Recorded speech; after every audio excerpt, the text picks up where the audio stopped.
All right. Welcome, everybody, to this meeting on the Cape Cod Canal bridges. My name is Jonathan Gulliver, and I am the State Highway Administrator for Mass DOT. I'm going to kick off the meeting for everybody tonight with a high-level overview before handing it over to our engineers to get into project details. So, as I know most of you are aware, the Sagamore and the Bourne bridges are the only two vehicular bridges connecting to the Cape, and as such are a critical connection for Massachusetts. Also, as many of you are aware, the bridges are a federal asset owned by the Army Corps of Engineers. The approaches to the bridge and the connecting roadways are owned by Mass DOT. Mass DOT and the Army Corps have both conducted studies in recent years on the bridges and the approach roadways, and in the best possible to determine what the best possible configuration for the future will be. The Corps report, which is the Major Rehabilitation Evaluation Report, or MRER, released in 2019, almost 2 years ago, recommended that the bridges be replaced, and further that unless a plan was underway by 2025 to replace the bridges, that it could mean that at least one of the bridges would need a significant, costly, and disruptive repair in order for it to remain in a safe operating condition. I think many of you are aware of the recent repairs over the last few years that have happened on these bridges. And although these repairs have been done well, they have been disruptive. And we all want to avoid a much larger project that could cause much more disruption than we've already incurred. Since that time, Mass DOT has entered into an agreement with our federal partners, with the Army Corps of Engineers and with Federal Highway. And we have all collectively been working hard to progress this project. Tonight, you will hear about many of our preliminary plans and a rough schedule for the overall project. But I want to stress that we are in preliminary stages of design. This is a very big project and still has a long ways to go on design, and there are many details left to work out, not the least of which is the identification of a federal funding source to replace the bridges. Although the funding remains in question, I want to assure everybody that the state, the Army Corps, and Federal Highway, as well as all of our elected officials on the local, state, and federal level have been committing hard to positioning the project in the best possible place to compete for any available federal funding that may become available out of Washington. With that, I'm going to hand it over to our engineers to start going through the project details, starting with Mass DOT's Ryan McNeil. Thank you. Thank you, Jonathan. And I'd like to thank all the participants who are joining us tonight. We've had a tremendous response. We have 246 participants and counting as we speak. We're happy to have all of you, and we're hopeful that this level of interest and communication continues throughout the project development process. So thank you for joining us tonight. My name is Ryan McNeil. I am the Mass DOT Program Manager for the Cape Cod Canal Area Transportation Improvement Program. Our main goals for this evening are to transition from the planning efforts that Mass DOT and the Army Corps of Engineers have conducted over the last several years and transition into an actual program development process. Tonight, we're going to introduce our program development team, talk about the background data collection items we've been working on over the last several months, identify some unknowns or uncertainties that still exist for the project, and emphasize how the community can get and stay involved with the project development process, starting tonight all the way through design, development, and construction. So again, I thank you for your participation. I would like to make clear up front that we are an ECHO Administrator Gulliver. We are in the very early stage of a very complex project development process. I sense that many people are here tonight looking for very specific answers to very specific questions. Questions like, what type of bridge structure are you going to build? How will I be able to travel from, say, Route 6 to Cranberry Highway in the future build condition? Will wetlands be impacted? How close to the new roadway be to my home? Are you going to have to acquire my property? When will the first shovel be in the ground? These are all fantastic questions and ones we are working to identify answers to, but I just want to reiterate that we are in the early stages of project development and we do not yet have answers to those types of questions. We're going to get answers to these questions and we will share those answers and conversations with you folks at future meetings as the level of design gets to the point where we can accurately provide those answers.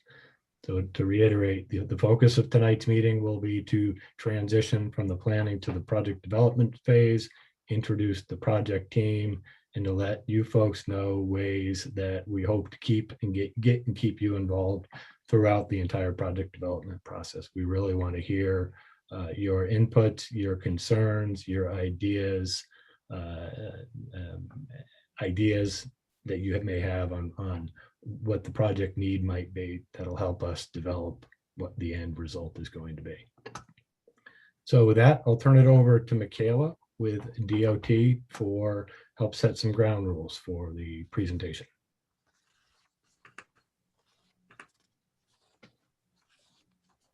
Again, welcome and thank you for joining us this evening. I would like to open with a few procedures for tonight's meeting. Please note that this virtual public meeting is being recorded. The Massachusetts Department of Transportation may choose to retain and distribute the video, still images, audio, and/or chat transcript.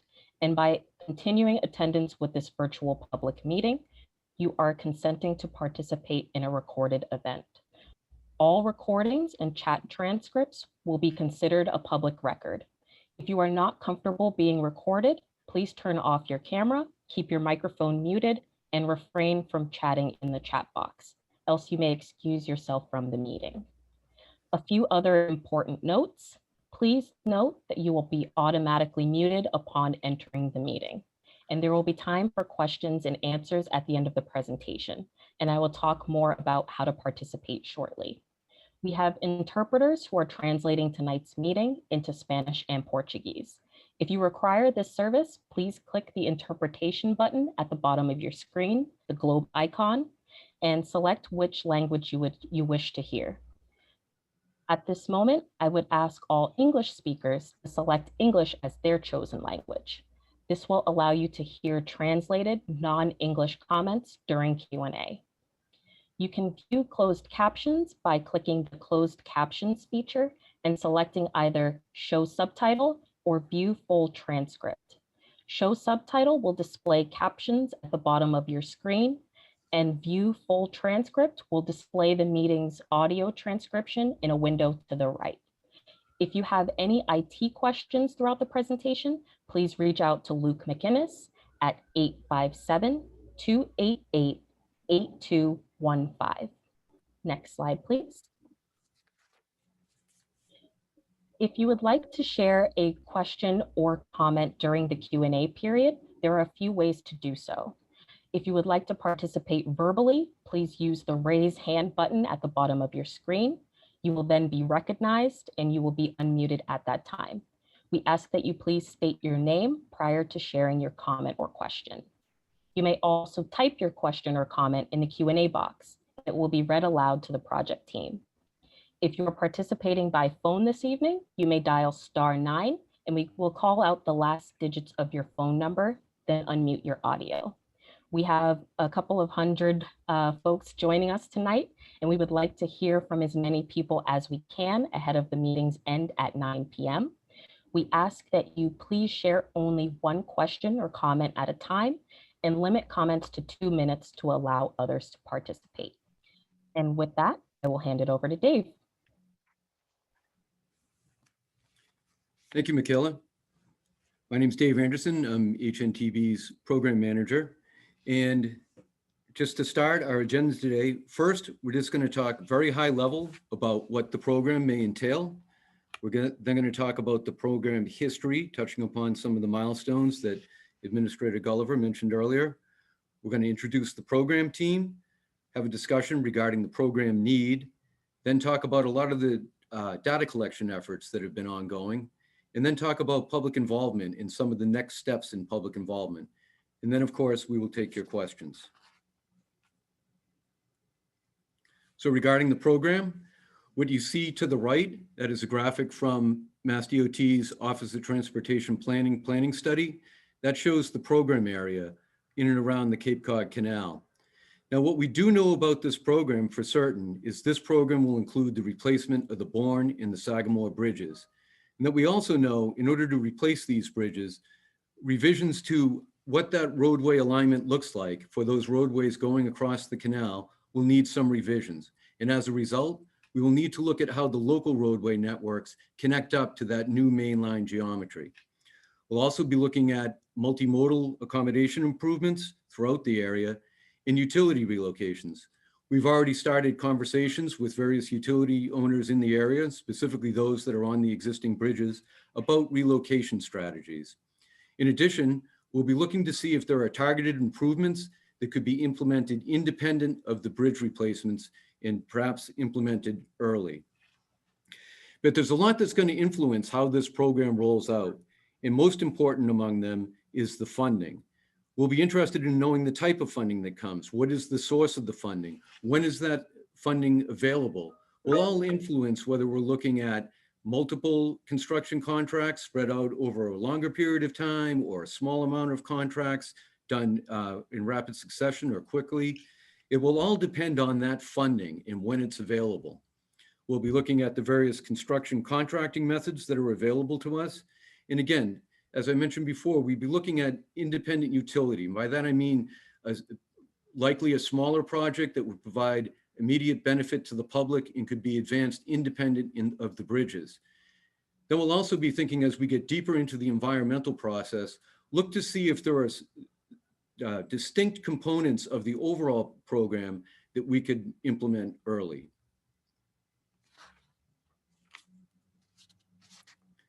So regarding the program history, so some of the key milestones that have occurred. MassDOT's Cape Cod Canal Transportation Study that we referenced earlier, that was released in October of 2019. Now that study was focused mainly on that roadway network where the two bridges touch down on each side, on the Cape side and the mainland side, and looking at roadway improvements. In December of 2019, HNTB, with Stantec as a major partner, was selected as the design firm to advance the program.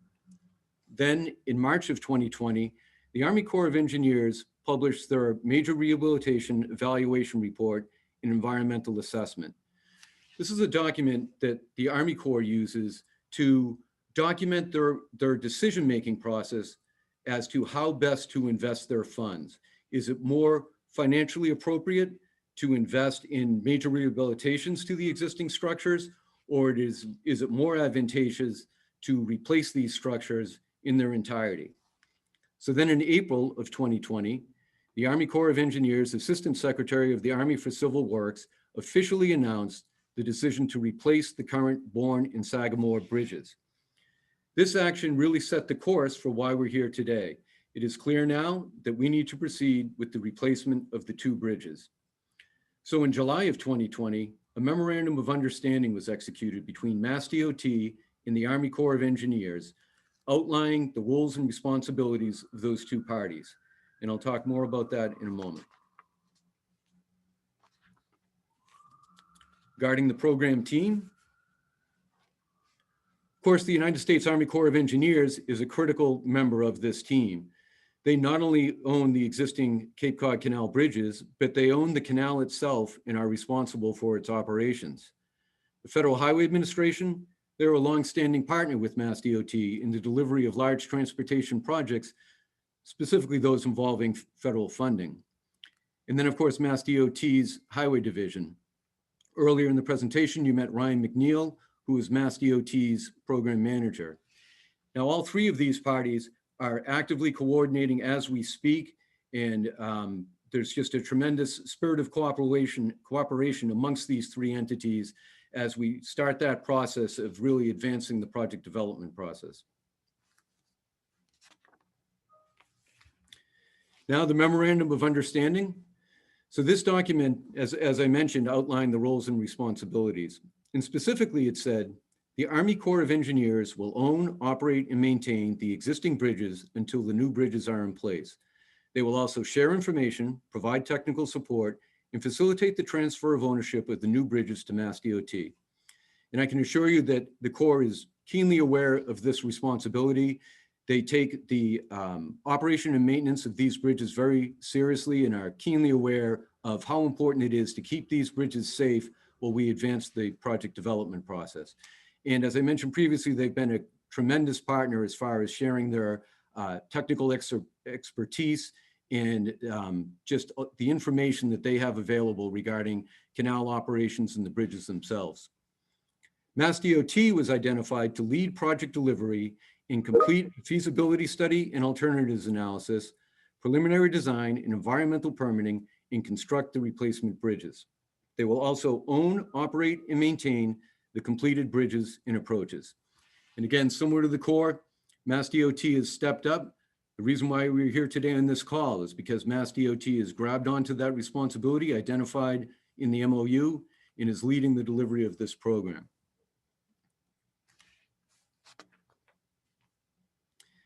Next, Mark Kolonowski from HNTB. He's the Deputy Program Manager. He is going to discuss program need. Thank you very much, Dave. As we enter this phase of program development, it's very important to acknowledge the work that has been done up to this point. We've heard a lot about the Army Corps of Engineers completing their MRER process, and MassDOT's Office of Transportation Planning completing the Cape Cod Canal Transportation Study in 2019. Now, as we enter this phase of the program, this is going to be a continuation of the work that's been done today. As Jonathan and Ryan and Dave indicated, the MRER concluded that both the Bourne and the Sagamore bridges would be replaced. And then we need to turn to the transportation planning study, looking at the goals and objectives were set forth to the improvements within the overall transportation network. Some of you involved on this call and others we've been in discussions with were involved in the development of these goals and objectives in the development of the transportation study. So I want to start off by identifying what those goals were. High level, the goal was to improve safety and accessibility in the Cape Cod Canal area and provide year-round connectivity.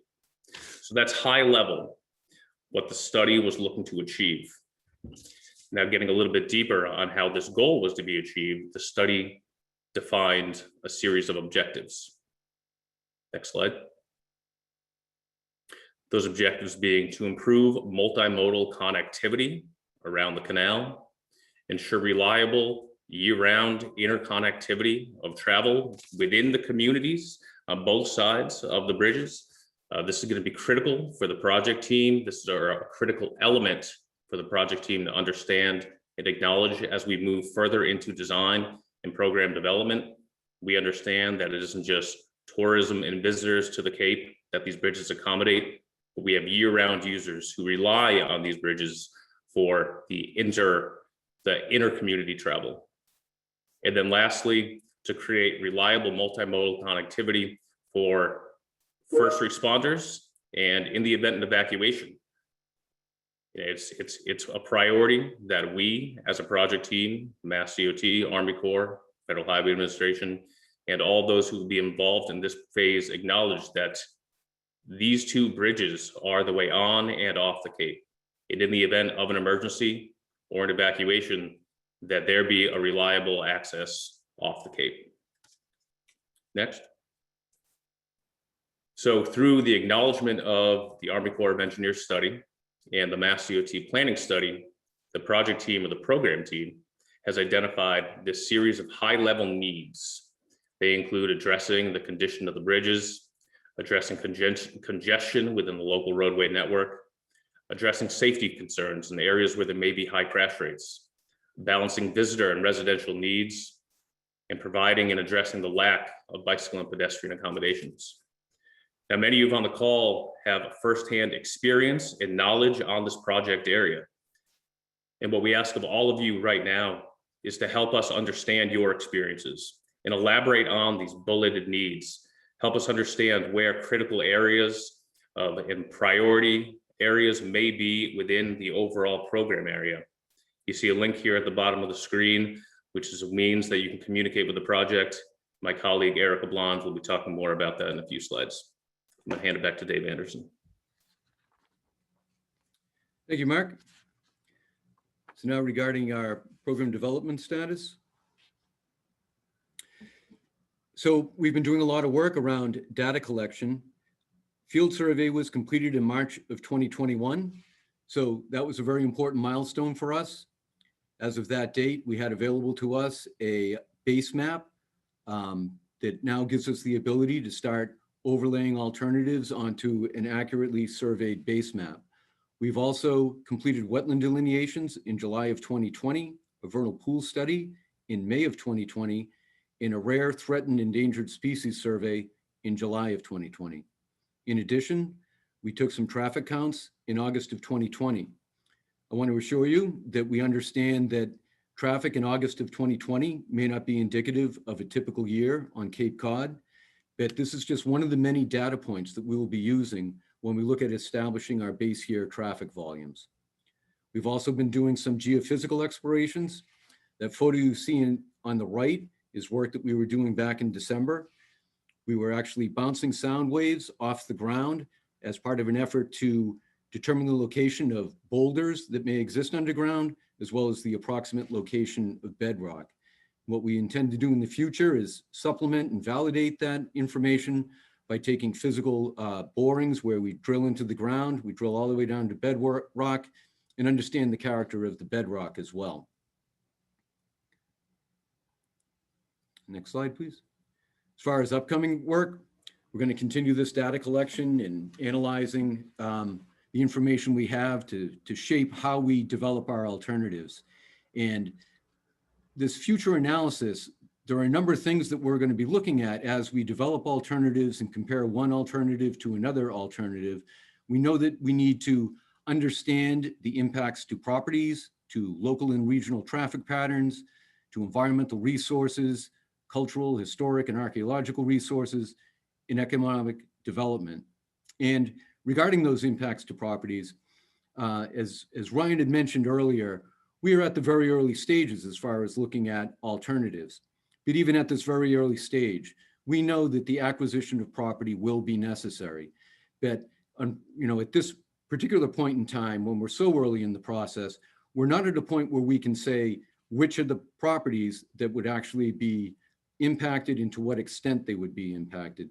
But what we do know is that MassDOT's Right-of-Way Bureau is equipped and experienced in what this acquisition process looks like.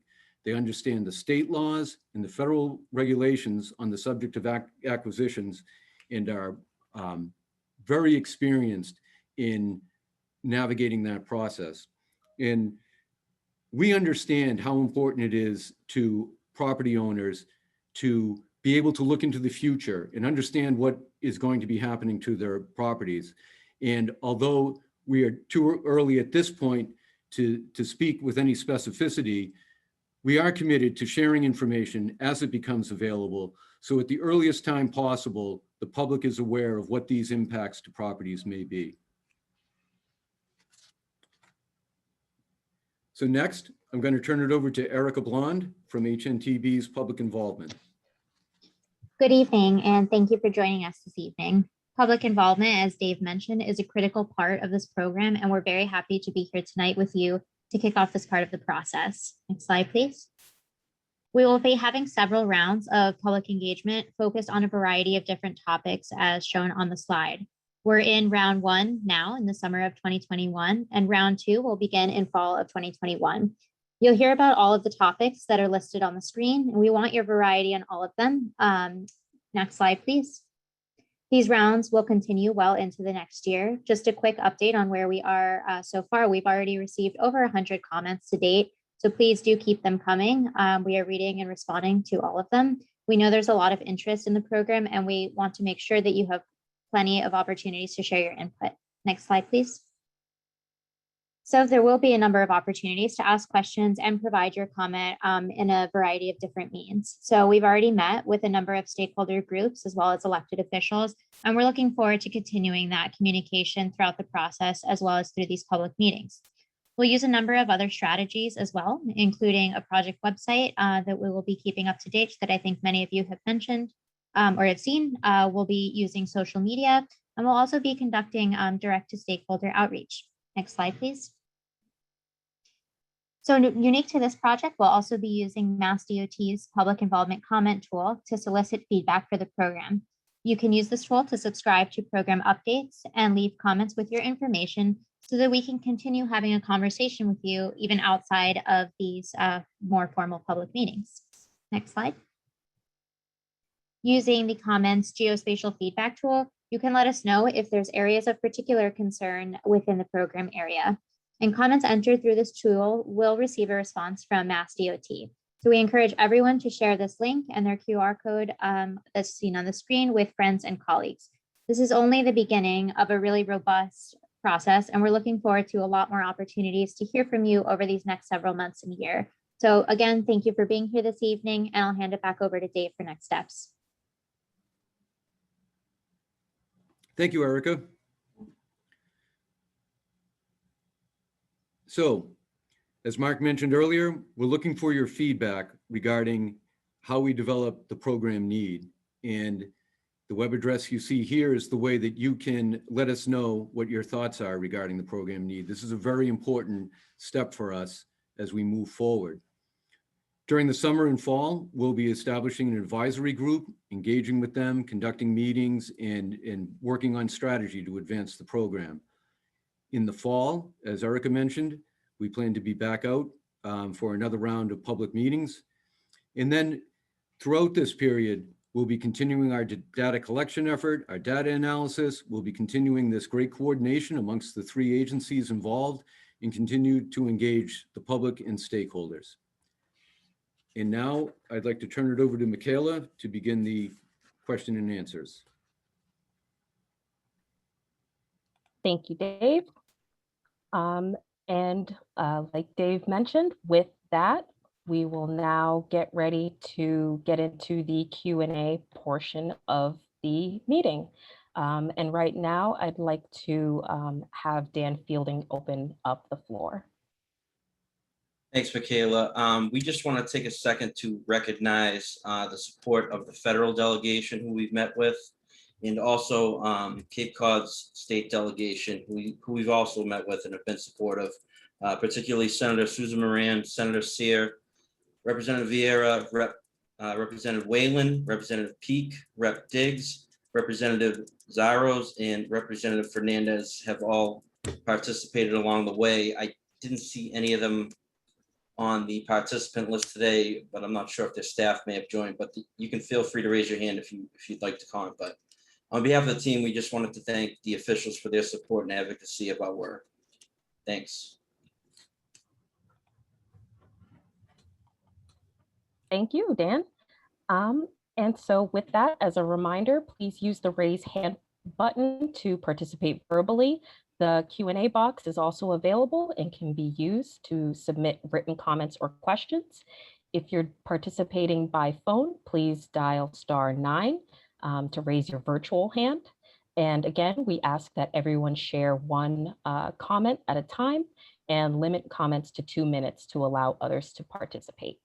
And with that, I see a few hand raised and comments and questions in the Q&A already. So with that, our first comment or question comes from Monica.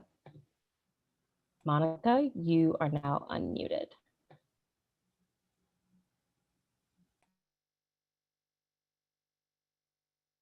Hi, can you hear me? Yes. Hi, it's Monica Mullen from Senator Susan Moran's office. I think I inadvertently triggered the question and answer function. I'm just listening, and thank you all so much for the information you're providing tonight. Thank you. We next have a question in the Q&A from Joanne. And Joanne says, what led to the decision for the Corps to turn the new bridges over to DOT? Yeah, and this is Ryan McNeil again, and we do have a couple members from the Army Corps of Engineers here. Scott or Craig, would you like to field this question? Hi, Ryan, it's Scott Oconee. Can you hear me okay? Yes. All right. Good evening, everyone. Thanks for participating. So in response to the question, the Corps of Engineers engaged with Mass DOT early on. So several years ago, probably in the 2016 timeframe. And we talked about the fact that the bridges at the time were approaching 80 years old, and we needed to make a decision about what we were going to do with them for the long term. And in those discussions, Mass DOT actually was willing to take ownership if new bridges were provided. And it makes a lot of sense for a lot of reasons. Probably the biggest of which is the fact that Route 6 on both sides and Route 3 on the other side, they're state roads already. And the Corps of Engineers owns the canal, and we specialize in navigation. So that's moving vessels from one side to the other of the canal, not in large highway bridge maintenance, repair, and other things associated with it. And I think given the Cape Cod regional study and the interest in improving things in the Cape for transportation, the pieces came together and kind of fit. And Ryan or anyone else at Mass DOT, I don't know if you have anything to add to that, but that's how it came to be. We weren't necessarily looking to get rid of the bridges at the time, but the opportunity was there for the partnership to begin. And it seemed to make sense if new bridges were provided that it might be something that the state could better control. Thanks.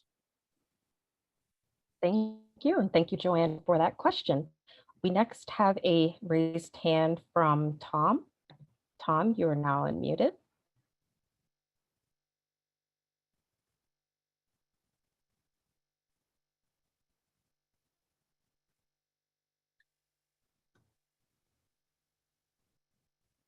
Give Tom a moment or so.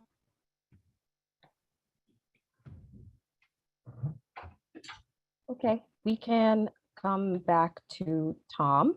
Our next question is from Elena, who says, please let us know what residential areas are still being considered to be taken for eminent domain for bridges, /ramps, etc.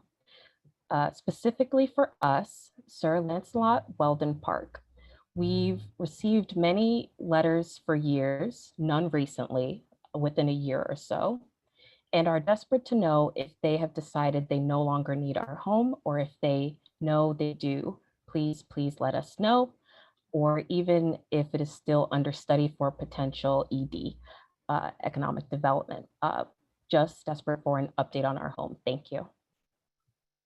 Yeah, thanks, Michaela. And I can give a broad first shot at answering that question, and then I'll probably turn it over to Dave to see if he has any more expansive response.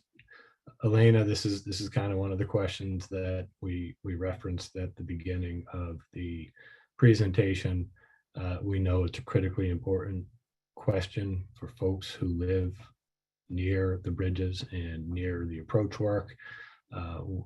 We are just too early in the project development process to be able to, with any certainty that we would feel comfortable expressing, answer questions about eminent domain and acquisitions of property in and around the bridge and approach work areas. I apologize. I can tell from reading your question that it's an important question to you folks. We do not have an answer for that quite yet. We're just not far enough along in the project development process. Dave, does that sound right, or do you have anything to add to that? No, I think that covers it. And as I mentioned in my remarks, we certainly understand how important it is to property owners to understand what this means so that they can plan. And all we can do is commit to, as soon as we do have meaningful information to share, as we think about the different alternatives and how we balance them, that we're communicating with the public. That's right. Thank you. Yes, thank you. So we will return to Tom. You're now unmuted.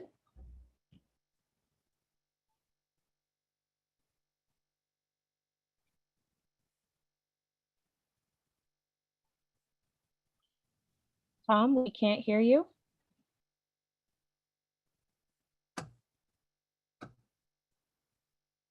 Okay, we will return to Tom soon. Our next raised hand is from John. John, you're now unmuted.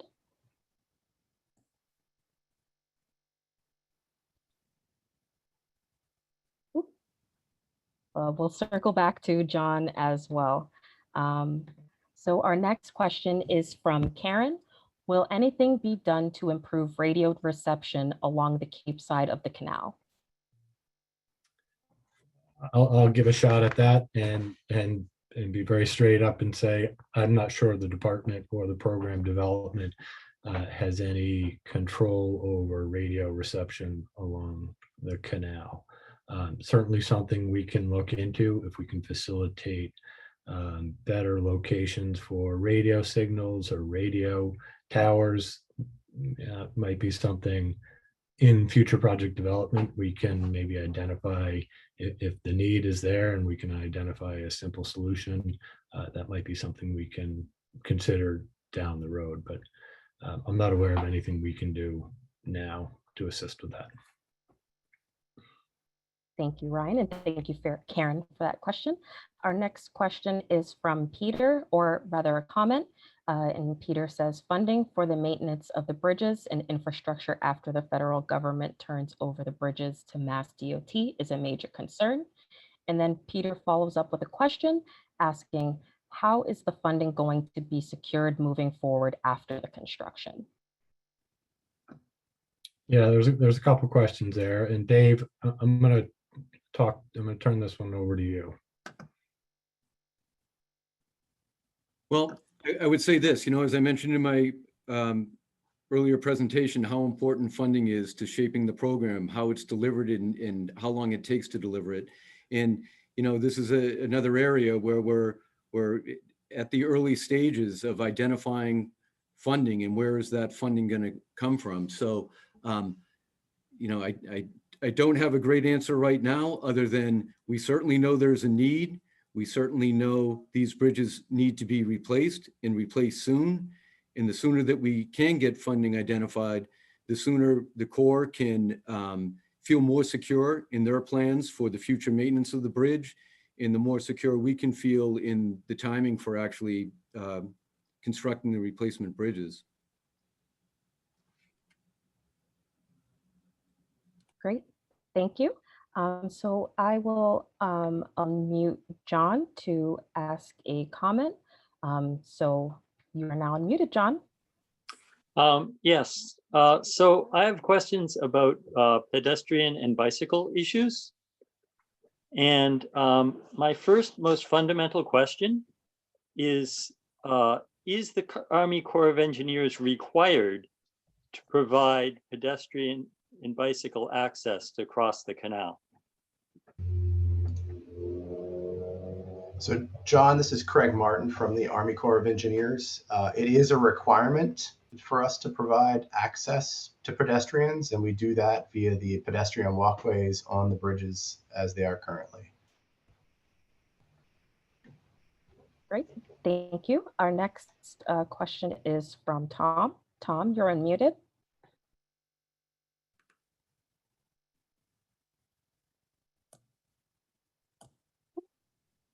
We'll try again with Tom, but our next question is from Judy. When do you foresee the project being completed? That's a great question. And Dave Anderson earlier in his presentation talked a lot about the unknowns that we currently have in the project development process. There's a lot of questions that are yet to be answered. Dave, I think this is a fairly important message to get out. Do you mind going through that portion of the presentation again? Sure. So, as I did mention, funding is one of the key components. That is really going to be the biggest driver of how the program is delivered. And the sooner that funding is identified, the greater the clarity will be as to how we can deliver it and when it will be delivered. There's also a number of other factors out there that really need to be fleshed out a little bit more before we can come up with a good schedule of what the program delivery may look like. In addition to the funding, we do need to have a lead federal agency identified And by that, I mean the federal agency that would be responsible for overseeing the National Environmental Policy Act. That's going to be a key milestone for us. Then once that occurs, obviously the next key milestone will be ensuring that we understand the appropriate class of action under NEPA. By class of action, I'm referring to NEPA has different processes that a program may go through, from a fairly straightforward categorical exclusion to an environmental assessment or an environmental impact statement. These all have different timeframes associated with them. We'll also be interested in the level of public support moving forward. That will influence the schedule.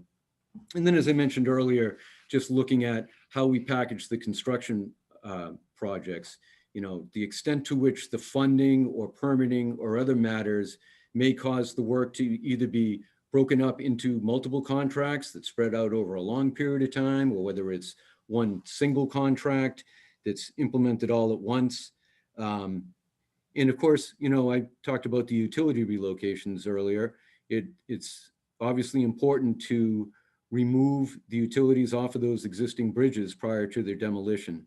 So there's a lot out there that makes it very challenging for us to say, okay, we're here today, we're just getting started, but this is when we think things will going to get finished. Because as I mentioned, we still have a lot of work to go on understanding what the range of alternatives are, and going through the process of ranking those alternatives, getting to a preferred alternative, advancing the design and into construction. Great, thank you. So we will circle back to Tom. Tom, are you unmuted? Michaela, could you give a refresher on instructions on how one might unmute? Do you do that Yes, for of them, or course. do you also have that power? Yes, so I can allow a participant to talk, and they will get a notification on their device asking them to unmute. Okay. So Tom, if you see that notification on your screen, you can unmute. And Tom, if that doesn't work for you, we encourage you to type your question or your comment right into the chat, and we'll get to it. Yes. And so with that, our next question is from Stacy.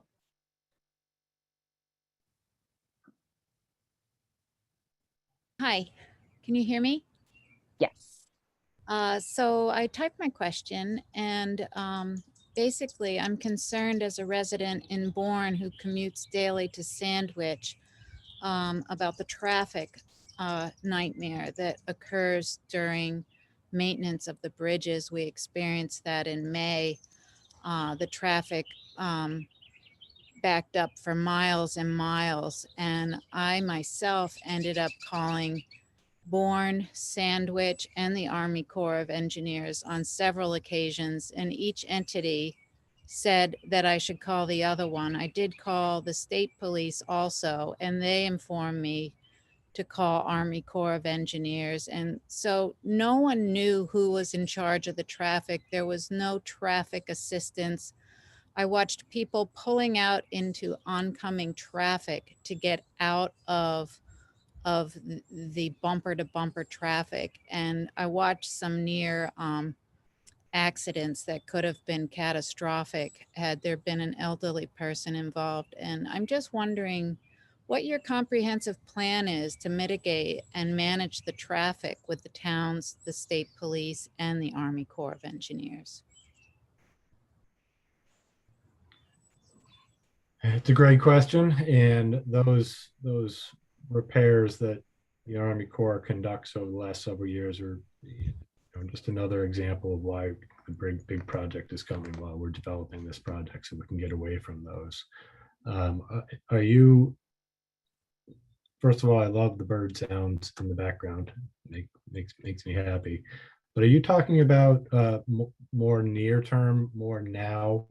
Traffic monitoring, traffic mitigation for the interim work, or are you talking about during the future construction project for the replacement bridges?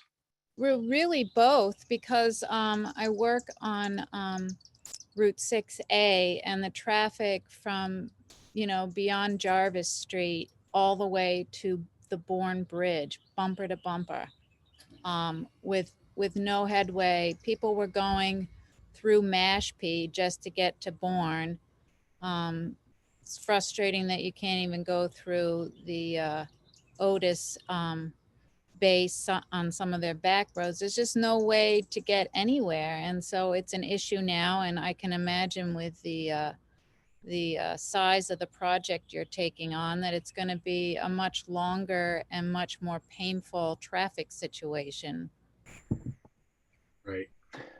Craig, with the Corps, or Bill Travers, do you have any comments on the existing work, traffic mitigation plans? So this is Craig Martin with the Corps. It is unfortunate that when we do this maintenance stuff, it impacts the community so greatly. And it was one of the reasons why we made the decision we did instead of rehabbing versus replacing. We can look into how to better notify, the community, but unfortunately we sort of have, in order to maintain your connection to the mainland, we have to do the maintenance necessary. But I can understand, some improved traffic management, and that would be something that can and will happen. But unfortunately, we do have to maintain the bridges so that they are safe to the traveling public, so that you're going to continue to see that kind of stuff into the future. I will say that we were able to, and most people don't realize this, that our contractor was able to sort of double up efforts. They did the Sagamore and then had enough time to do the Bourne this spring, so that there would not be that continued impact in the fall like we had originally planned. So we look at every opportunity to optimize repairs and maintenance on the bridges as much as we can to remove those traveling impacts to the communities. Well, I do have to say that the Army Corps was the most responsive, but that being said, we all understand that bridges need to be maintained and possibly replaced, but what are you going to do about the traffic? Like, no one had even bothered coordinating with the towns to have a police officer out in the areas where someone could easily have gotten around cars wanting to deviate to go to the Sagamore Bridge, but there was no traffic officer there directing traffic. So everyone had to wait for the person to make a left turn. I mean, right. Well, that's something that we can definitely check it into when the next maintenance event occurs. We'll get Mass DOT's input, the local police's input on how to better manage that. I think people would be more comforted knowing that we're not getting input, we're getting a solution. Like, all we need is a cop assigned. I used to live in Edgartown, and the Stop and Shop used to hire the police during rush hour when the boats got out to direct traffic because it was such an issue. Why doesn't the Army Corps of Engineers secure the local police to do the same thing? Good question. I think we'll have to look at that in the future. Thank you for the question, Stacy. Dave, we're getting a little bit long on this response, but I think it's a good question that others may have as well. Can you go into traffic management a little bit during the bridge construction phase of the project, realizing that it's too early to provide or to have any specifics, but you talk a little bit about the staging and connectivity between the two sides? Sure. What we do know is no matter what, we will, as far as the construction of new bridges, the existing have 2 lanes in each direction. We will always ensure that there are 2 lanes in each direction throughout the construction. There's a number of ways that we can accomplish that as to how we get the new bridges into place, whether they're constructed completely offline or partially online. But in any event, we would always ensure that there are at least the 2 lanes in each direction that exist currently. And as everybody on the call is well aware, those existing lanes are very narrow. And even in a temporary construction situation, we would be looking at temporary lanes on a newer structure that are wider than the existing. So I think the challenge associated with traffic regarding just getting across the canal is something that under any scenario would be addressed through how the actual bridges are being constructed. And then, of course, the other challenge is all those local connections that need to occur on the ground. And again, operating under that assumption that you never want to make it worse. You always want to have at least as much accessibility as exists today. And then I certainly hear your message about that coordination with local police and state police and all the agencies regarding how we plan and then implement these traffic management plans during construction. But it is the exact reason that you cited with the recent work is why that was a big part of how that MRER gets to the point of recommending that the bridges be replaced. And Ryan, this is Andy Paul, I'm the MassDOT Highway Design Engineer. It's worth noting too that as part of the replacement, after construction, we'll have the ability to stage any future maintenance of the bridge with proper design of shoulders on the facility and available space for managing ongoing maintenance of the bridges. Thank you. Great. Thank you. And thank you for that question. We have another question from Jennifer in the Q&A. And just as a quick reminder, if anyone has any questions and would like to share them verbally, please raise your virtual hand using the raise hand function at the bottom of your screen. In addition, if you are joining us by phone this evening, please dial *9 to raise your virtual hand. And you're also always welcome to type your question or comment in the Q&A box as well. So with that, our next question is from Jennifer, who asks, do you know the location of the new bridges? And if not, what is the timeline for when we will know? Jennifer, I'll answer the first half and then ask Dave to give a general time frame on the second half. But we don't know the specific location of the new bridges. Like we've talked about, we're still in the data gathering stage. We've done ground survey. We've done geophysical testing. We're gearing up to do a subsurface investigation that will help us determine what the subsurface soils and bedrock look like. And all of those things will tie into the specific location of the bridges in the future. And Dave, what would you say, given all of the caveats and all of the unknowns that we're still faced on the project, lead federal agency and funding and so forth, what would you say is a general timeline for when we would be able to discuss location of bridges? Yeah, I think, you know, earlier in the slides that Erica was presenting, we were talking about the different rounds of public meetings. And we're hopeful that in the spring of 22, we would be able to at least be showing the range of what these different alternatives may be and where the most likely spots are for the bridges to be located. And that's just kind of the beginning, though, of starting with the range of what's practical, what aligns well with design criteria, most importantly, what fits with the purpose and need that we've identified for the program, and then take that range and start going through a process of weighing those factors that I talked about earlier. You know, as you compare alternatives, what are the right-of-way, the property impacts of the different alternatives? What are the environmental impacts of the different alternatives? And go through that process with the public to get to the actual final alternative. But we're hoping to start with that range of where likely locations are in the spring of 2022. Great, thank you. Next, we have a question or comment from Robert Hansen, who has a virtual hand raised. So Robert, you will be unmuted. Yes, good evening.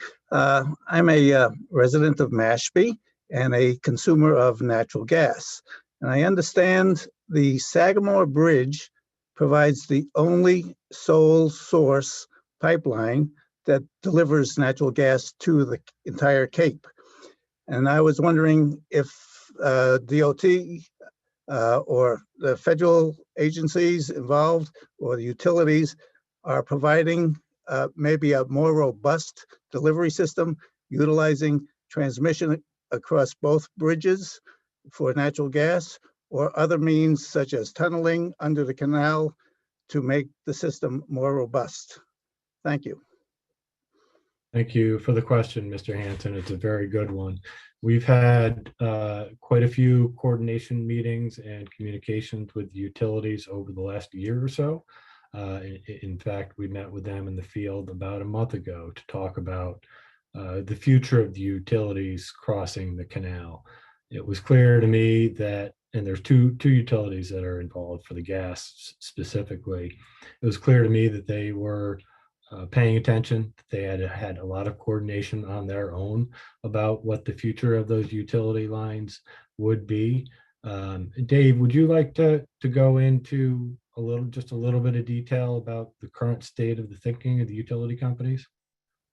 Sure. And I think, as you mentioned, Ryan, what's most important, what I saw is Enbridge and National Grid clearly understand what they need to do. They know they need to get off those existing bridges. And I very much appreciated the spirit of cooperation I was seeing amongst all the parties to try and develop a solution to get from one side of the canal to the other. I know they're in very early stages. I know they're looking very seriously at going under the canal, and there's a variety of ways that could occur. We obviously have faith in these companies that this is what they do, is pipe natural gas. And I can just tell you that their attention is on this matter. They are focused and they are actively engaged in exploring ways to get gas from one side of the canal to the other without involving the existing structures. Thank you. Great, thank you. We have about 1 hour remaining for Q&A, so please continue to ask your questions or comments in the Q&A and using the raise hand function as well. So our next question is from Catherine, who asks, are we planning to incorporate a protected cycling/pedestrian lane across both bridges?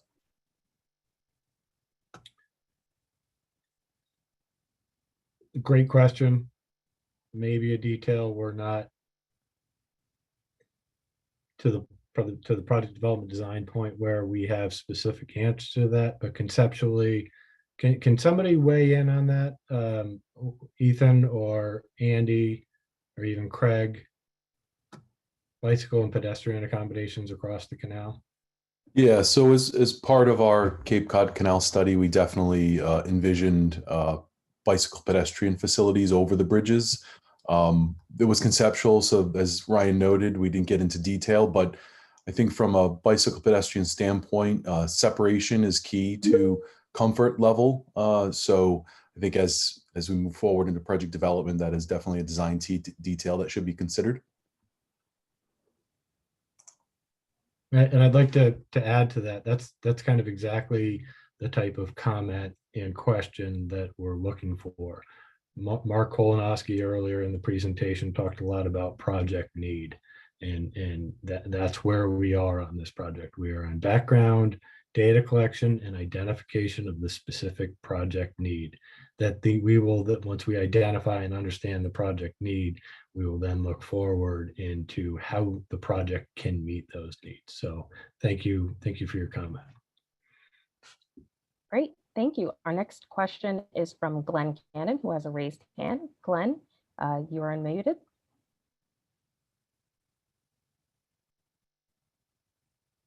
Hello, my name is Glenn Cannon. I'm the Assistant Town Administrator in Bourne. I just wondered if you could talk about strategies to alleviate local traffic.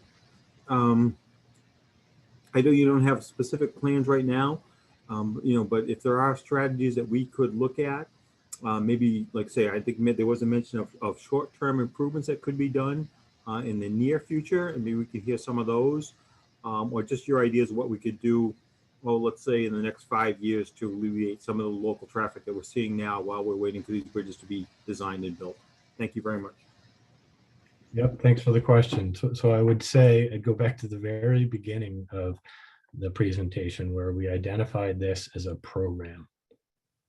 all of the other work we do in Massachusetts are called projects. This is a program because we want to take a comprehensive look at not just the canal crossings, not just the approach work to those crossings, but also the local network as well. So as we identify need and start to prepare the range of alternatives, I think the local aspects, the local areas where we can solve as part of the overall program improvements are something we certainly want to know about and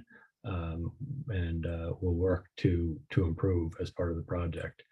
Andy, do you want to talk? Do we have any other projects that are kind of in the queue, local projects that are in the queue, or other aspects of the area that a need has been identified that we think can be included as part of the program?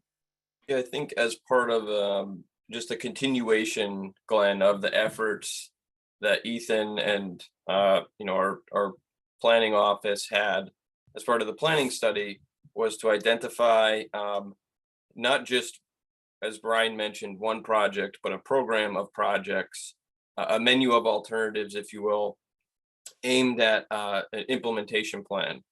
There's 2 bridges, each touchdown on each side of the canal, so you end up with like 4 quadrants. We're looking at each one of those quadrants of the canal area to identify if there's any early actions that could occur in advance of the construction of the new bridges, kind of that 5-year window that you referenced, rather than say a 10-year window for completion of the entire program itself.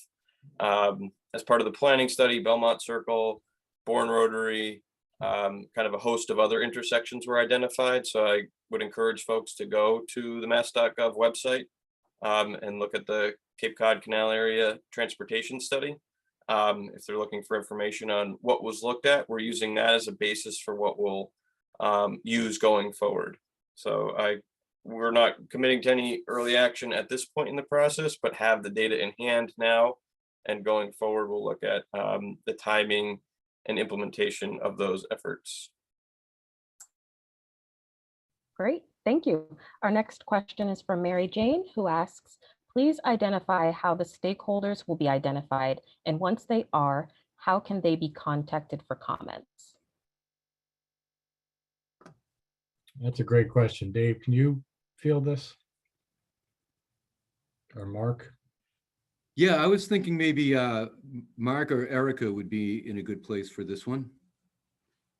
Yep, I can go ahead and answer this. Thank you for the question. So we have been in contact with abutters throughout the investigation work that's occurred to date.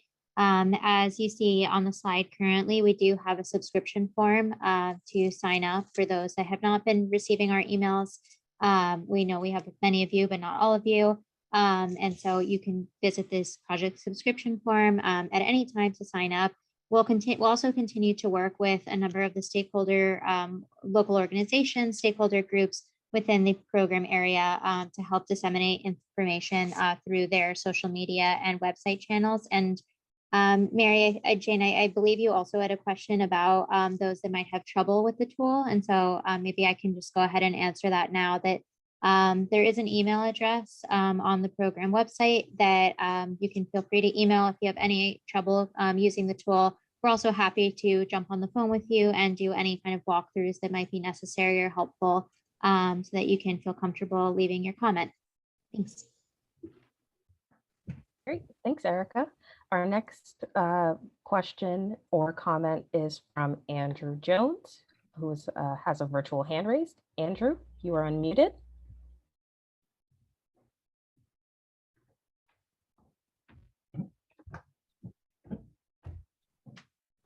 Can you hear me?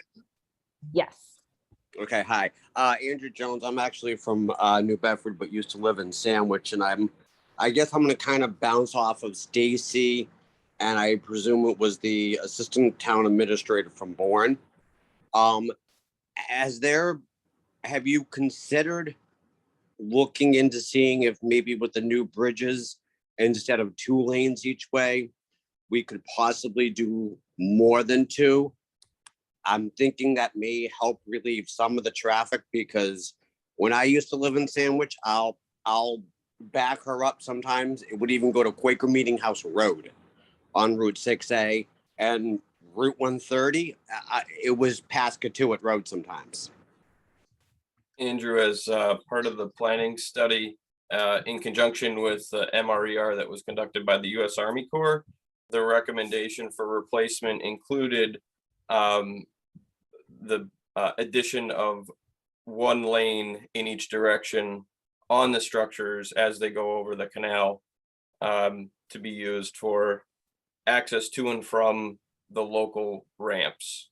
So as you're coming on to the roadway today, you immediately merge into that right travel lane, or if you're traveling on Route 3 towards the Cape, it even reduces down from 2 lanes to 1, which many of you are familiar with. The intent is to keep 2 mainline lanes in each direction, passing over the bridge on a median divided structure, and that there would be a 3rd lane for access to and from those local interchanges. Great, thank you. And our next question is from Cassie, who asks, given our region's significant housing crisis, are there plans to minimize the impact of this project on our housing numbers?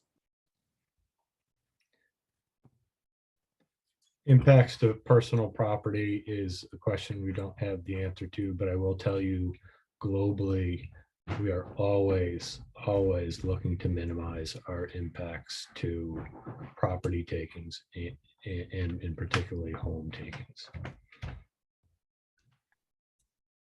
Michaela, were they talking about construction? It's hard to tell. Or were they talking about impacts to homes or housing as a need to increase the number of, say, units or dwellings? It asks about whether there are plans to minimize the impact of the project on housing numbers, about losing homes being detrimental, especially multifamily units. And so our next hand raised is from Carmine Tomas. Carmine, you are now unmuted. Thanks, Michaela. Carmine Tomas. I'm listening in tonight on behalf of Market Basket, which owns the shopping center, as folks know, in close proximity to the Sagamore Bridge. I don't have a question so much as a comment. I think it would be very beneficial for the project team and Mass DOT to dedicate some time and resources to engaging directly with key stakeholders, such as Market Basket and others that will be affected by the project.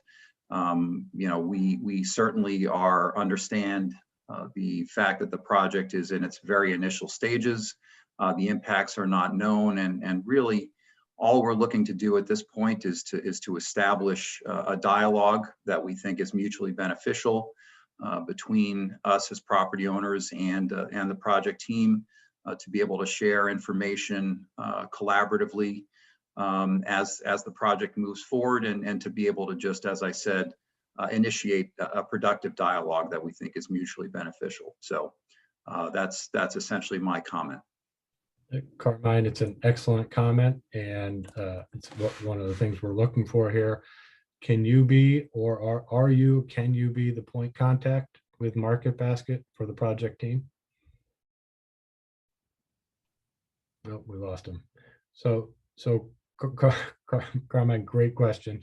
I'd encourage you to go to at the screen that you can see right here, the public comment form or the public subscription form, and put in the name and contact information for somebody there at Market Basket, whether it's you or somebody else, and we'll have somebody reach out. Thank you for your comment. Thank you. Our next question is from Zach, who says, just wondering how and to what extent public transportation improvements will be considered in this study, including improvements to bus and commuter rail and or more long-term improvements. Ryan, if you want, I can at least start, and then if Ethan wants to jump in, he can. There's a park and ride expansion that's planned for increasing transit capacity and use over and through the canal area. And then the ability as well for people walking and biking to be able to connect across the canal. So both were efforts underway as part of the study, and now leading into design are a critical part of the next phase of this project. Ethan, do you want to add anything to that? No, that's pretty spot on. The park and ride lot that we wanted to look at was at Route 130, the old exit 2, just because we saw that some of the other park and ride lots are over capacity. So we wanted to look at potentially capturing vehicles before they cross over the bridges, and hopefully a new lot can be served by intercity bus service of some sort, as well as local bus service.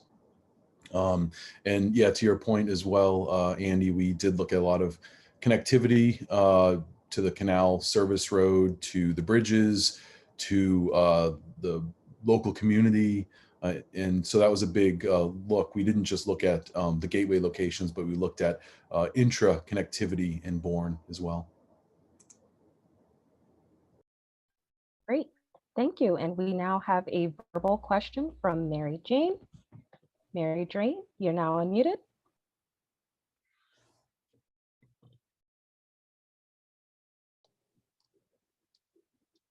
Can you hear me? Yes. All right, so I think my question, I had 4 questions, but the one I'm interested in is if low income housing needs to be eliminated, how will it be replaced and how will residents be helped in transition?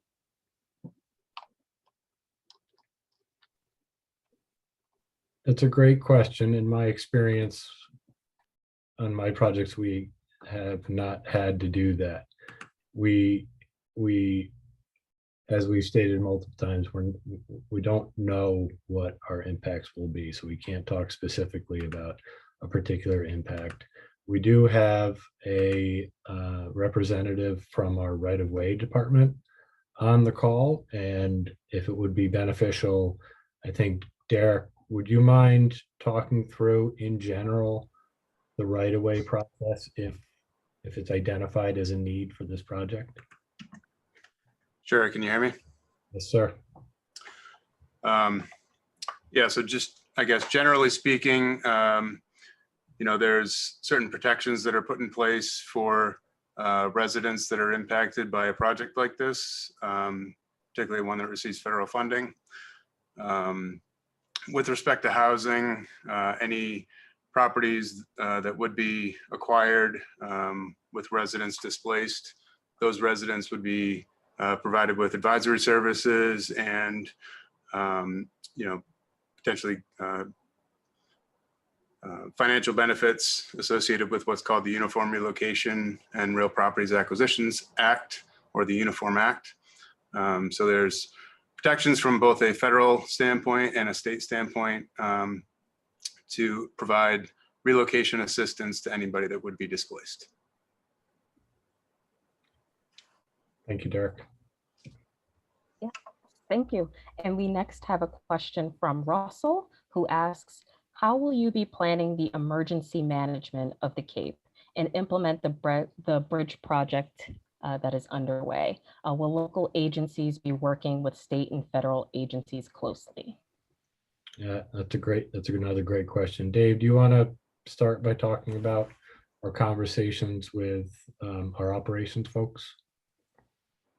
Yeah, we did recently get together with people in highway operations, both at Mass DOT's headquarters and in the district office, just to get that conversation started, to understand what is important to our highway operations folks, whether it's in terms of snow and ice operations, incident response, evacuation. So we're, I know this is something that you've heard a lot tonight, but we are at the early stages in this matter. But I think what's important is it is the early stages, and we are engaged in those conversations now, so that as the design does develop, it's incorporating those things that are important to the people at Mass DOT that are responsible for operations. And, you know, as we have discussed with them, we all recognize the importance of coordination amongst all the municipalities in the area in their emergency response people. So again, just one of those things that we're kind of just getting started on. Good response, Dave. Yes, thank you. We next have a verbal comment or question from John Densler. John, you're unmuted.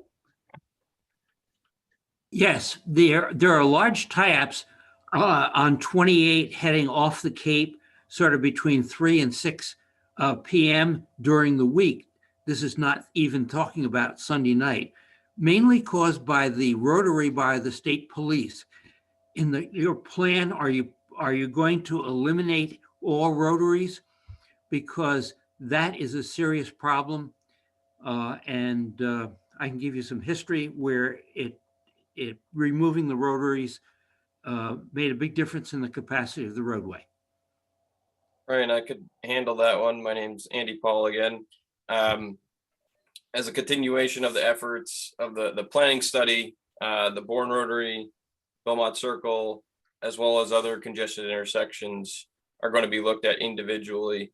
Regarding the Rotary, the Bourne Rotary specifically, that's one of the menu of locations that I mentioned earlier that could be considered for some type of intervention prior to the bridge replacement project.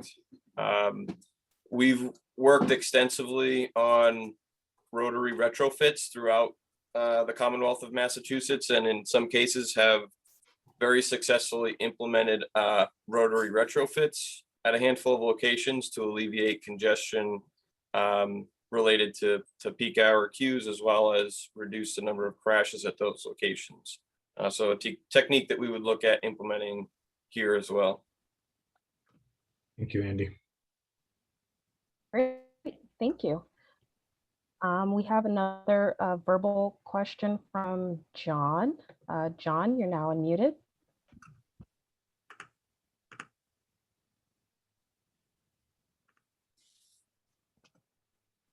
John Dybel. Hey, how you doing? John Dole calling from the Bourne Bridge. I know this question's already been asked maybe once or twice this evening, but being in a butter, is there any possibility that you can give us a time frame on when we may be hearing, as being a local resident, being located by the Bourne Bridge on the east side, in the vicinity where we have been hearing where the new construction would be? As being a lifelong resident at that particular address, at our address, it is quite concerning. And we were hoping that this evening, listening to this meeting, that there may be some new dates or new information relative to what we have in our future as being a resident where we presently live at. Thank you. Thanks for your comment, John. We're certainly sensitive to the position you folks are in, and it's one of the many reasons why we're trying to aggressively develop the project. So one, it can be built and can be funded and built, and two, so you have some certainty. Dave, remind me where we were on setting the range of alternatives and defining some conceptual alternatives for the alternatives analysis. Is that beginning of 2022 or later than that? Yeah, we were looking towards, it was round 3 of our public involvement plan, and it was in the spring of 2022. And the plan would be to present the initial range of alternatives that would start that conversation about how we evaluate those alternatives, how those alternatives align with the purpose and need, and how we go about getting from a large range to a smaller and smaller range and rank them to get eventually to a preferred alternative. Great, thank you. Our next question is from Janie, who asks, Has the development team vetted out which schedule of delivery regarding the construction project will have the least negative impact on all 4 Bourne schools, as they will be in the impact zone? It's a great question. And again, that's the part of the reason why we're out here in front of you folks, to get comments and specific local knowledge like that. To answer the first part of your question, we have not done an analysis on what the most efficient way to split up, break up, or combine the projects is at this point. We just don't know enough about the overall scope of the project to be able to determine. We don't know enough about the overall scope of the project or the funding sources or the funding structure to be able to answer questions like that. But as those things become identified and we have better clarity on, again, on the funding and the scope of the project, we will start to analyze that. And your comment about the 4 elementary schools in Bourne is a good one, and we'll certainly need to keep an eye on that. So thank you for your comment. And, Great, and Ryan, this is Dave Anderson, and just to add to that, one of the things that we know just at this early stage from the traffic model that was initially developed during the planning study was we need to look at the entire canal area when we're thinking about the program and how it's delivered, and how something that happens in one quadrant on the Bourne Bridge can have an impact on something happening at another quadrant on the Sagamore Bridge, and how the whole program is interrelated. So we do know that we need to pay careful attention to actions that we take at one location and understand what reaction that might create at another location. Thank you. Our next verbal comment or question is from Richard Conran. Richard, you are unmuted. Yes, hi. Richard Conran, I live in Gray Gables in Bourne. I moved here in '98, and when I moved here, there was a lot of discussion about something called a South Side Connector, which would be a highway that would connect Route 6 to the Bourne Bridge. Is that part of the design considerations for this project? And I have a second question too. Since Mass DOT is going to be assuming the responsibilities and maintenance costs for the 2 bridges, who is going to operate and maintain the railroad bridge? Thank you. Ryan, maybe Ethan can weigh in on that South Side Connector. Yeah, please. If Ethan is still on. I am. I'll admit it's before my time. He was asking about the connection from Route 6 to Bourne. Understood. So no, we did not look at the South Side Connector as part of our study.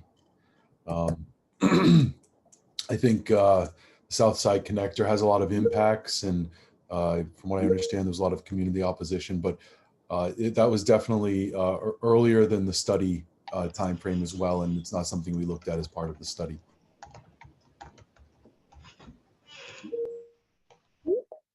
Then maybe I can jump in for the railroad bridge. This is Craig Martin for the Corps.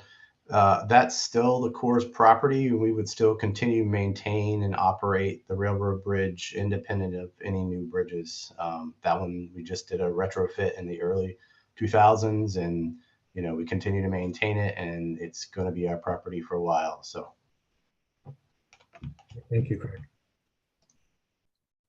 Our next question is from Melissa, who asks, will the bridges be constructed to remain open during extreme weather conditions?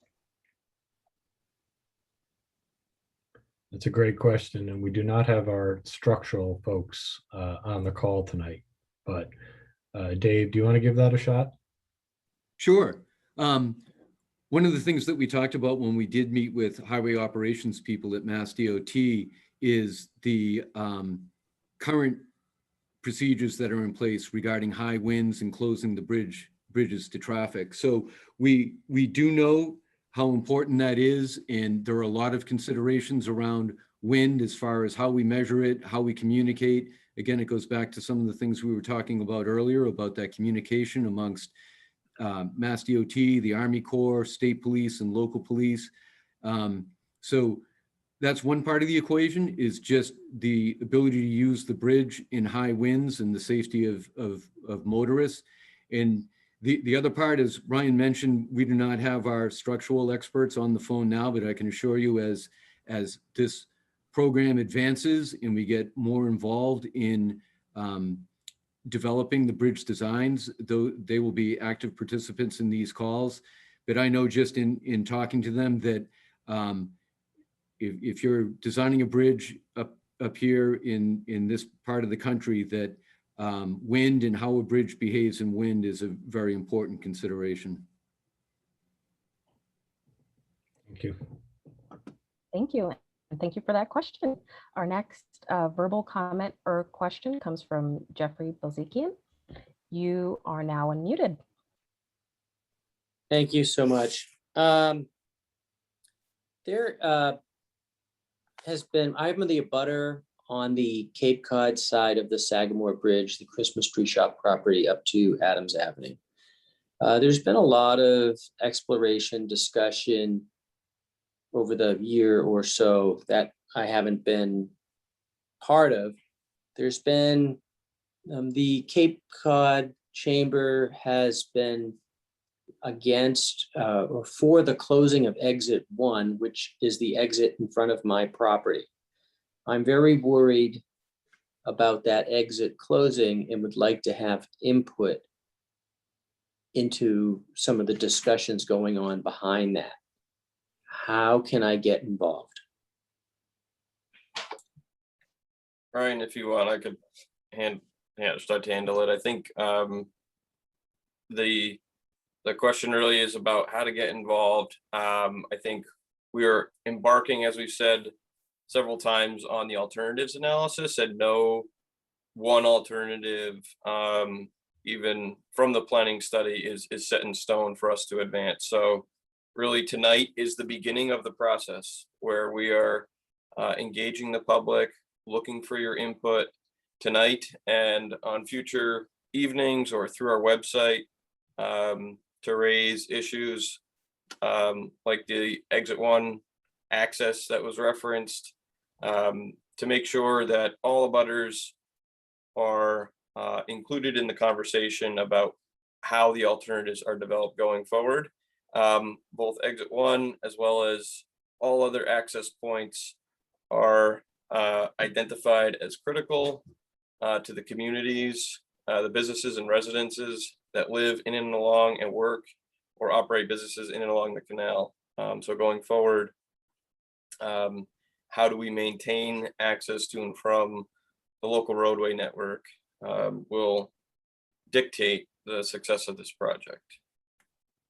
So to add on to that, we continue to encourage you to reach out to the project team through Dan Fielding, who I know you know, through the project website, through the project email address, and through participating in these meetings. And this is where you're going to get a lot of information, but as a stakeholder, keep in touch with us and we'll keep in touch with you. Thank you for your comment. Yes, thank you. Our next question is from Pierre, who asks, can you discuss which of the bridges will move forward first and what are the unique complexities for each?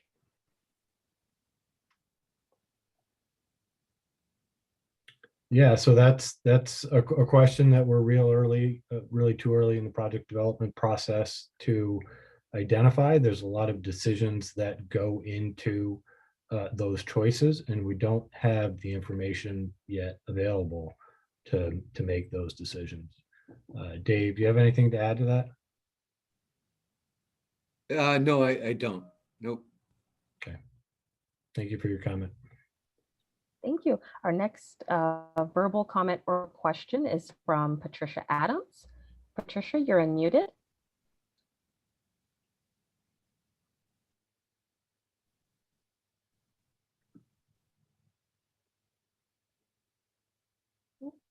We'll give Patricia a moment or two. Okay, we can circle back to Patricia. Our next verbal comment or question is from Stephen Buckley. Stephen, you're now unmuted.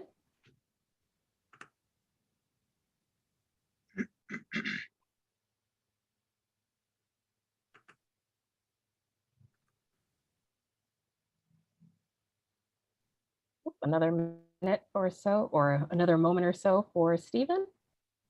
You should have a notification on your screen saying, requesting that you can unmute.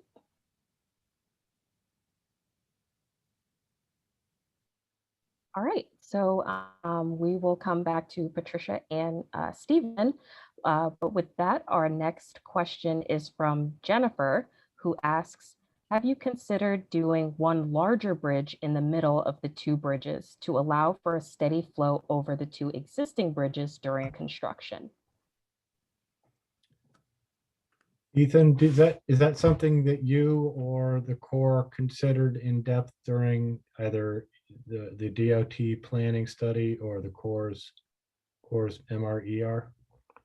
Yes, so as part of our alternatives development, we did look at a mid-canal crossing, but we removed it from further consideration during our study process because of environmental, community, cultural, as well as joint base Cape Cod impacts. So we pivoted, instead looked at focused on existing infrastructure, because we understand that during MIPA and NEPA, we have to identify the least impactful alternatives. So to make sure that our study alternatives could transition into project development, we tried to mirror the permitting processes as close as possible in order to facilitate that transition. So a mid-canal crossing we felt would be too impactful, and essentially we didn't feel it would be able to be permitted during project development. So we did not move that into our alternatives analysis task. Thank you. Yes, thank you. Our next comment is from Mara, who says, just a suggestion regarding the traffic mitigation. The temporary traffic light that was placed near the Christmas tree shop seemed to make traffic much worse. So that was a comment from Mara. And now we will circle back to Patricia with a verbal comment. Patricia, you're unmuted.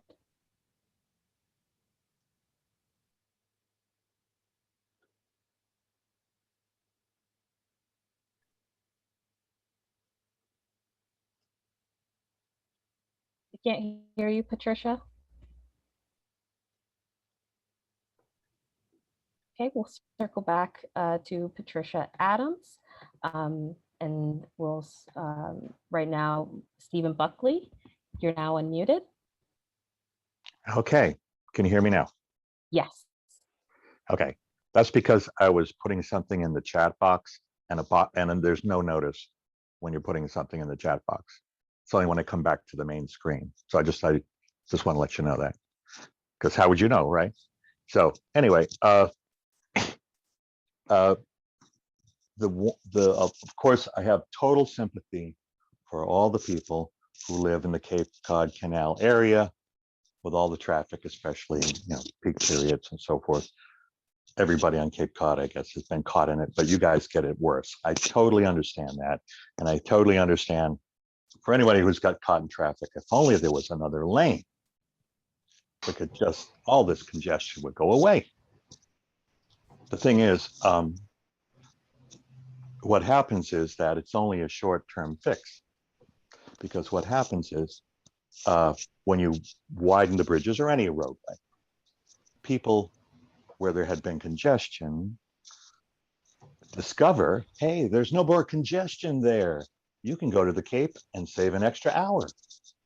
So people who had been discouraged from going to the Cape from Boston or New England or wherever are going to be induced to say, hey, now I will go for a day trip to the Cape. And this, we will come down and spend more money, which is what the Cape Cod Chamber of Commerce wants. More people come spend money. Thing is, they're not going to wait until they go home before they go to the bathroom. And that's for people down Cape and a lot of towns on the Cape who are just putting money into upgrading their wastewater treatment facilities. They're not counting on there being 50% more people coming in the summer on a particular day in the summer. That's what 50% more lanes will do, probably more, but we're talking 50%. And the Army Corps of Engineers said in their 800-page study that there will be no substantial increase, and they have nothing to back it up. They pulled it out of thin air. They just made the statement, and that was it. So if we're going to build the bridges, all I'm saying is that it can't just be about the people within 5 miles of the canal. It has to be about the people all over the area. What's the impact going to be on the quality of life of everyone, not just the people who are really getting the short end of the stick now? So that's what I would say. When you go forward and do the next environmental assessment, the Army Corps said there was no significant impact.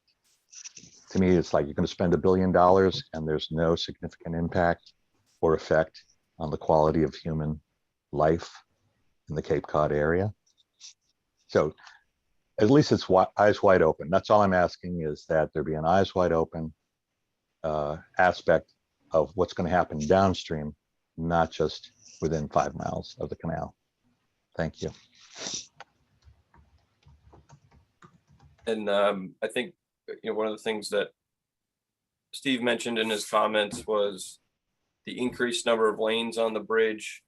Well, we will be changing or proposing to change the cross section of the existing facilities to introduce a median and then introduce proper acceleration and deceleration lanes to and from the local access points along all of the limited access facilities that lead up to and from the bridges.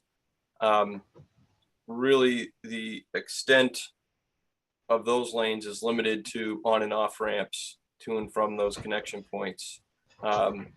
Route 6, Route 25, Route 3 will continue to have the existing cross sections that are out there today. Thank you, Andy. Great, thank you. Our next question is from Michelle, who says, there are residential developments planned for the Sagamore Beach area. Will you be looking at these developments to be able to plan future traffic needs and avoid bottlenecks with the future ramps? Sure. Dave or Mark or Erica, would you like to take that one? This is Dave. We will be embarking upon our socioeconomic analysis, where I apologize for using this expression again, but we are just getting started on that effort. And we do intend to meet with various municipalities, chambers of commerce, MPOs, and others to ensure that we understand what is planned and what is on the books for future developments as we think about what our future year traffic volumes may look like. Mark, I don't know if there's anything that you'd like to add to that. No, I don't think so, Dave. I think you addressed it as well as we can right now. We just are aware of the need to do that level of coordination and analysis, and it is part of our plan moving forward when the time is appropriate. You guys. Great, thank you. And thank you for the question. Our next verbal comment or question comes from Fred DaCosta. Fred, you're now unmuted.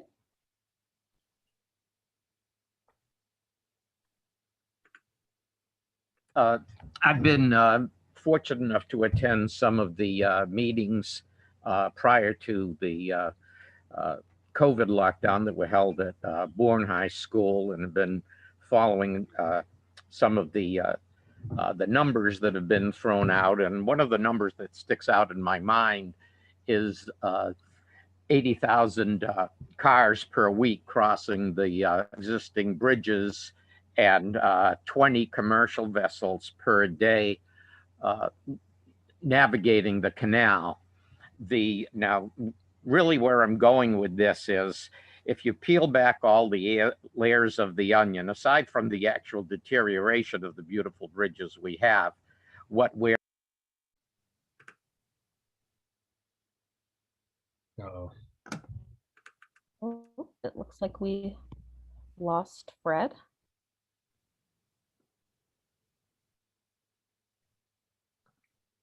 Fred, you can always re-raise your virtual hand if you'd like to share another question or comment, or you can also submit a comment in writing as well using the Q&A box as well.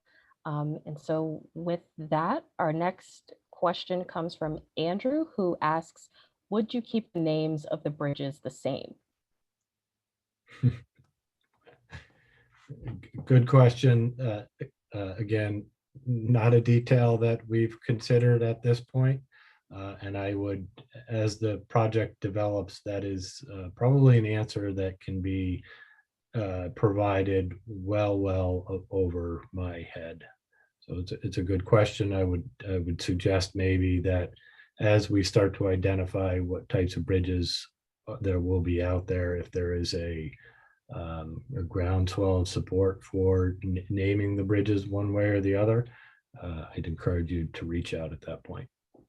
Hey, Ryan, just to add, bridge namings are usually done through the passage of legislation. So if you're interested in that, I would recommend contacting your state rep or state senator. They would have to draft a bill, and that would have to be enacted into law to change any bridge name. That's not something DOT does. Great. Thank you, Dan. Thank you. Our next verbal comment or question comes from John Hallgren. John, you're unmuted. Yes, good evening.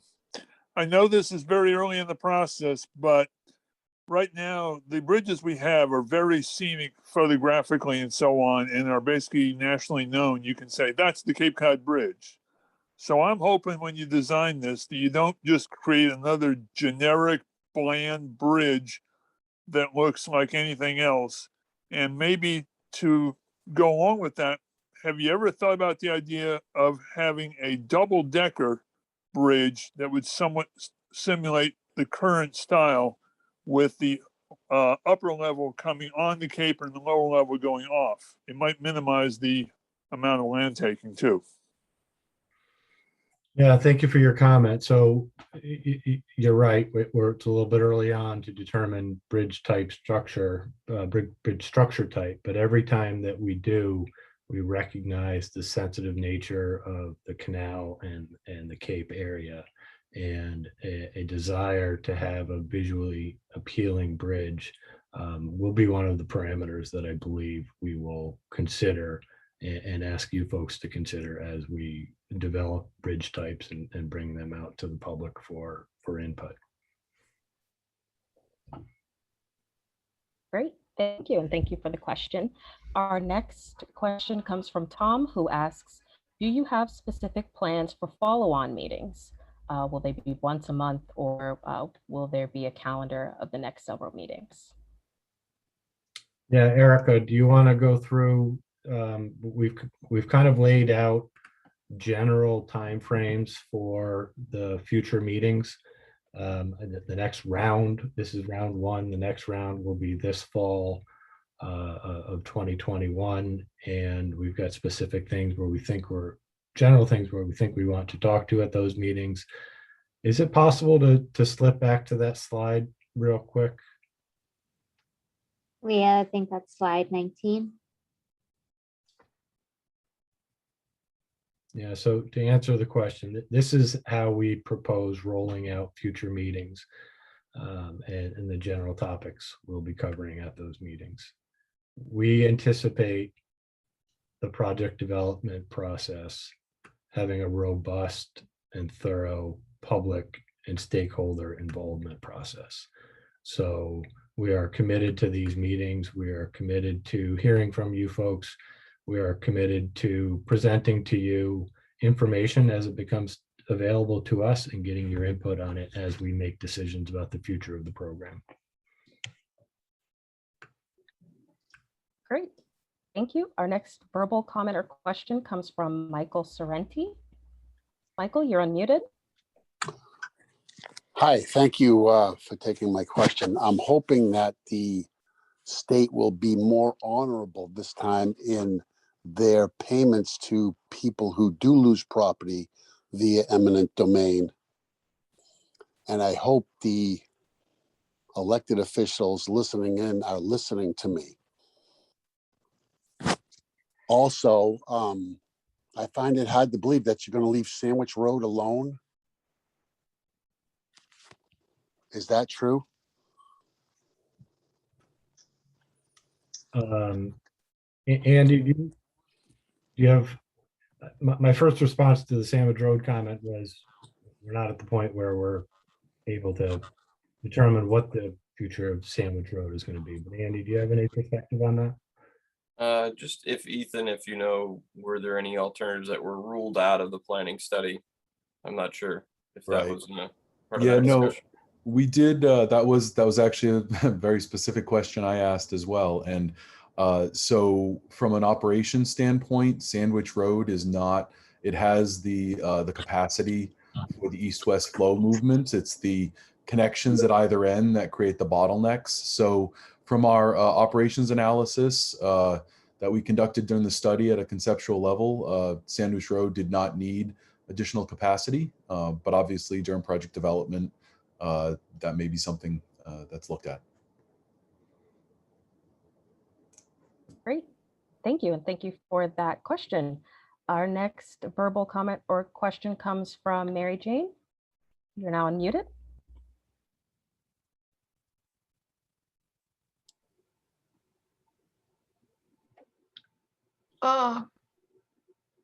Thank you. I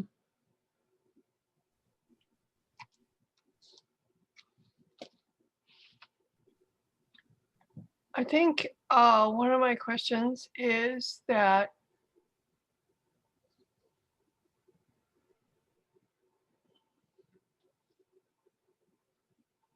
we need to think about how we're going to take care of the people in Bourne and how the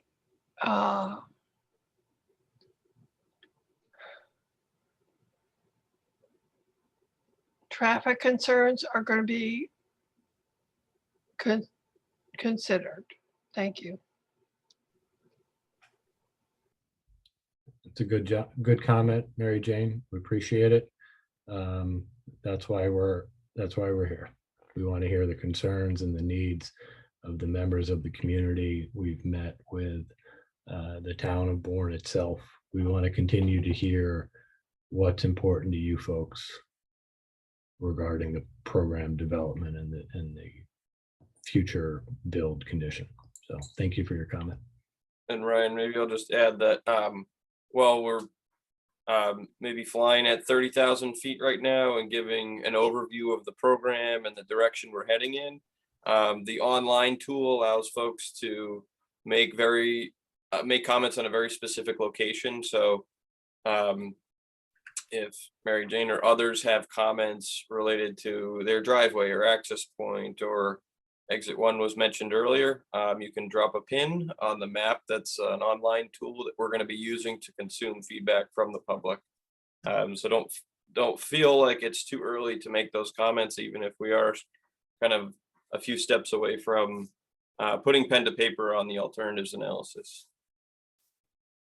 Thanks. And again, just to tack on to what Andy said, Mary Jane, if you have any issues accessing the site or using the map, please do send us an email. We're happy to walk through it with you. Thank you, Erica.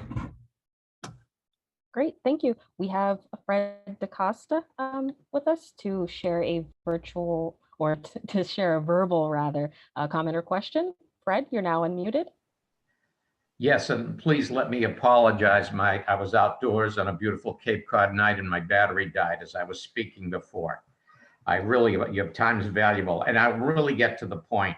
I was talking about statistics that were given in the year 2019, and just about when you peel back all the layers of the onion, ultimately, aside from the deterioration of these otherwise beautiful bridges, the project in my mind is to improve traffic flow above all else. We can talk about a few bicycles, we can talk about a few pedestrians, but ultimately it's to move vehicles more efficiently.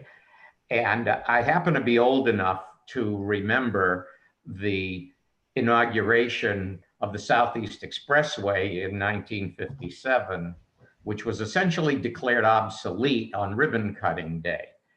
And I really have this fear that a 2030 Cape Cod with 300,000 permanent residents and more freight needing to come onto the Cape and more service personnel and day workers of all professions coming over.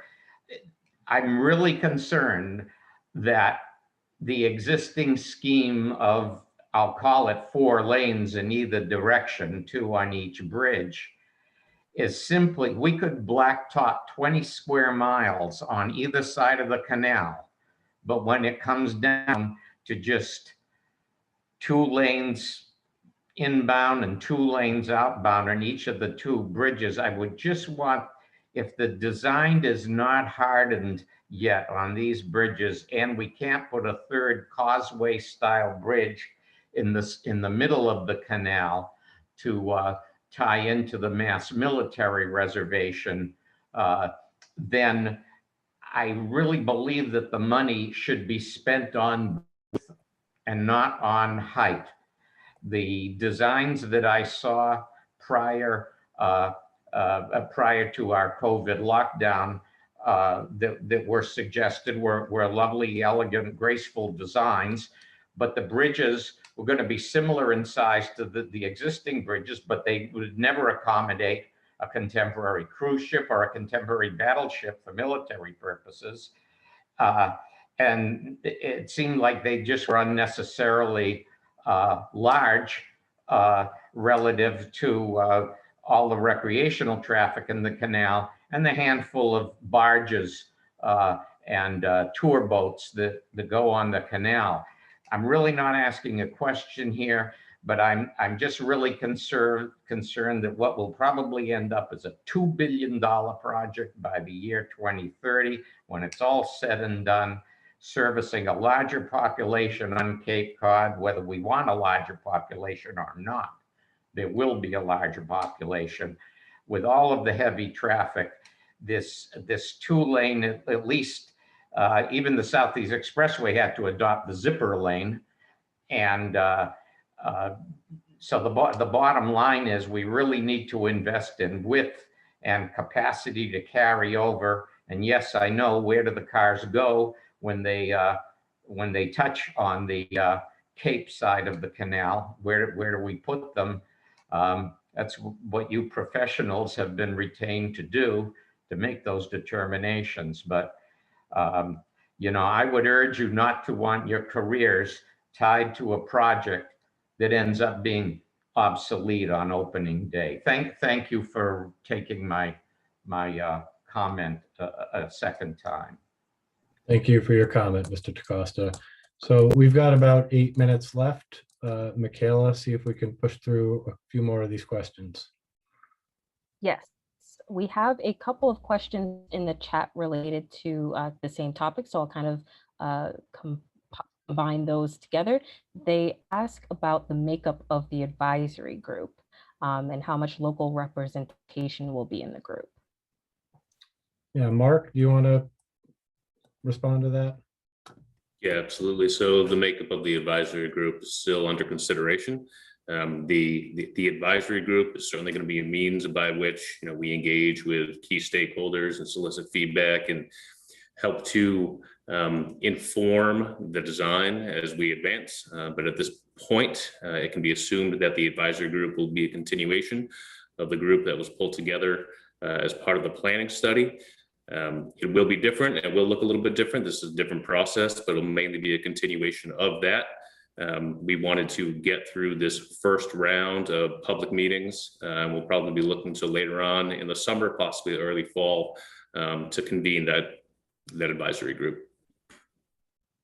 I think I'll just mention, Ryan, that the advisory group is not intended to be exclusive by any means. It's supposed to intend to be an echo chamber for us to, or a relay team, if you will, to communicate out to the community different issues and then get input from the advisory committee. But as we've stated earlier, we'll continue to have these public meetings and the website and email address available for folks to continue to submit comments.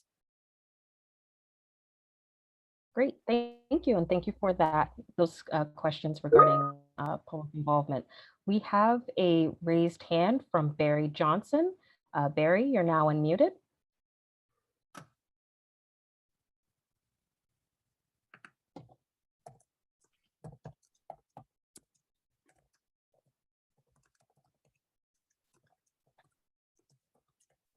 Oh, we'll give it another, yep. Barry, you are now unmuted. I'm Barry Johnson, the General Manager of the Bourne Recreation Authority. We operate the Bourne Scenic Park Campground of about 430 sites that is directly located underneath the Bourne Bridge. And I want to make clear to the project managers that we are a total separate municipal entity from the town of Bourne. And also that we have a current lease with the Corps of Engineers until 2044. We also operate the John Gallo Ice Rink on the other side of the bridge. We also share the concern of our neighbors in Bourne and municipal officials.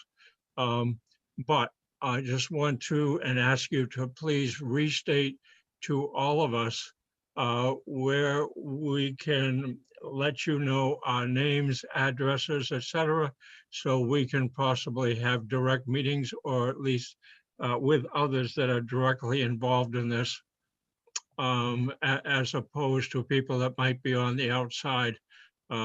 Just last comment, we do provide a lot of economic benefit to the town and surrounding communities. So we would appreciate it if you'd restate to everybody how we can become directly more involved. Thank you.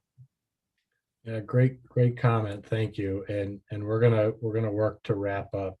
It's a great transition because we were gonna work to wrap up this meeting by asking Erica to remind us of the ways that you folks can do exactly what you're asking, how you can reach out to us, how you can make contact to us, how you can set up meetings with us. So Erica, do you want to go through that list of avenues again? Definitely. Thank you, Ryan and Michaela, and thank you, Barry, for that question, and everyone. So there are the two websites that are listed on the slide currently. The one that you would want to use, Barry, is the first one, which is the public comment form. That link you can also find on the program website. And so that if you go ahead and leave us your name, contact information in that form, we will then reach out to you and we can schedule a meeting, whatever you need. The program subscription form, also listed on the slide, is for those that might not have a comment at this time, but would like to subscribe to be informed of future program updates, including meetings like this. So those are the two primary means in which we're going to be communicating with the public and with our stakeholders. I've also pasted a link to the program website in the chat on the right-hand side of your screen. And so if you would like to reference any additional information, if you lose track of these links, we will have those available on the program website.